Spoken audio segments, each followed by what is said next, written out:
ठुमकत आवे छठी मैया होत सावन रे बरन रंग सावन रे बरन रंग हो मोरी बहिनी ठाड़ी भाई माहुआ के तारा माहो मनही मनहारा सही हो मनही मनहारा सही हो मोरी मैया ठाड़ी भाई माहुआ के तारा माहो मनही मनहारा सही हो मनही मनहारा सही हो मोर सेवका कई कई मोरा गुण गावई हो तहम का बोलावई हो मोर सेवका कई कई मोरा गुण गावई हो तहम का बोलावई हो घूमत घूमत गईली छठी मैया होत पोखरा पे ठाड़ी भाई पोखरा पे ठाड़ी भाई हो मोरी बहिनी पोखरा पे ठाड़ी बजनिया होत मैया के बोलावई होत मैया के बोलावई हो इतनी बचन सुनी छठी मैया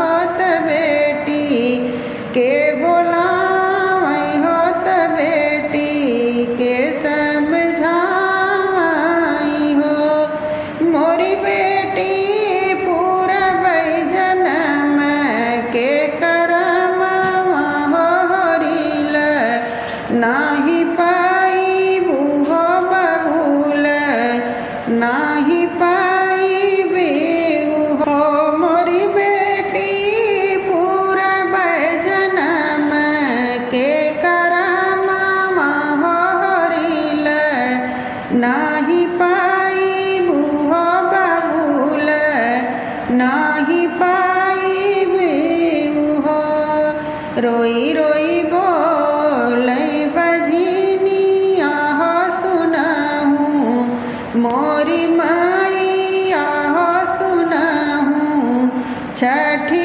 मैया हो मोरी मैया सब ही के दुख तू ही सुन्यु होत सब काई हारि होत सब काई हारि हो मोरी मैया अब कौनो जतन बताव हो ललन मुख देखित हो ललन मुख देखित हो मोरी मैया अब कौनो जतन बताव हो ललन मुख देखित हो हरिल मुख देखित हो जावौ नये बेटी अपने घर अपने सजन घर अपने सजन घर हो मोरी बेटी सासु ननद करु सेवा हो जेठानी हंसी बोलियु हो जेठानी हंसी बोलियु हो मोरी बेटी हरि जी के मान्यु बचनिया हो आशीष खूब पायु हो आशीष खूब पायु हो मानी बजिन मैया के बचनिया हो लौटी घर घर आईन हो लौटी घर आईन हो। सखिया सासु ननद करी सेवा हो जेठानी हंसी बोली हो। तिरिया हर जी के मानी बचनिया हो आशीष खूब पाइन हो आशीष खूब पाइन हो। बीती गईल सावन महीना होत भादो दिन लागत होत भादो दिन लागत हो। बहिनी बाझिन घर भजना मई होत खबर सुना मई होत खबर सुना मई हो। बहिनी बीततई नव ए महीना होत ललना सुंदर पावई होत ललना सुंदर पावई हो। बहिनी बीततई नव ए महीना होत ललना सुंदर पावई हो। अगन में बैठी गोतिनिया होत हंसी हंसी पूछै होत हंसी हंसी पूछै हो।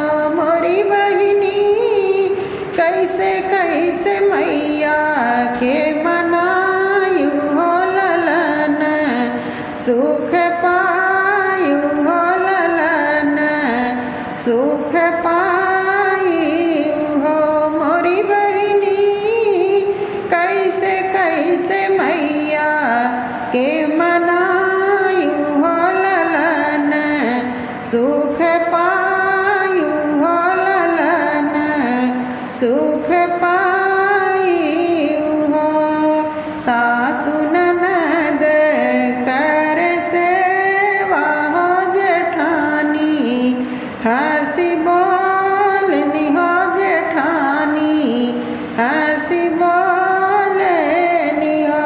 मोरी सखिया हरि जी के माने बचनिया हो आशीष खूब पायन हो आशीष खूब पायन हो। मोरी सखिया हरि जी के माने बचनिया हो आशीष खूब पायन हो आशीष खूब पायन हो। सखिया छठी मैया भई ली सहाई हो ललन सुख पाए हो बाबूल सुख पाए हो। मोरी सखिया छठी मैया भई ली सहाई हो ललन सुख पाए हो बाबूल सुख पाए